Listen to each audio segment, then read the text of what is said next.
რა გითხრა იცი? კაქსიზამდე ხალი რომ გეთხოვა. კი. მე აღარ შემიძლია და არც ალამაზი ახლა ეს სადილები ვაკეთო აქ ბრეცხო და ვაუთავ. დავიღალე.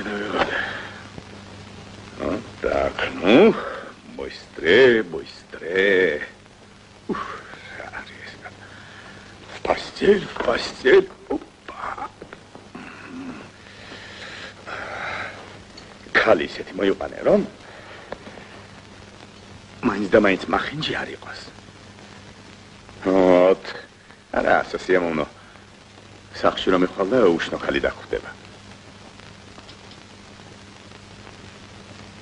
ექიმი უნდა იყოს. თერაპევტი ჯობია ყველას.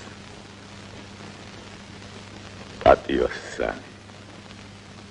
წყნარი. ოჯახიშვილი. მაგისანა. წყნარი, პატიოსანი, თერაპევტი, ოჯახიშვილი. ჩვენს ქალაქში დიმიტრია გელოვანი. მოკვდა საწყალი. პურის რიგში მოკვდა უბედური. რას ლაპარაკობ? საწყალი, ა? აბა, რა კარგი კაცი იყო? და. აბა, კარგი დავიჯინოთ ახლა დაღლილი ხარში. კარგი. საცოდავი, ა?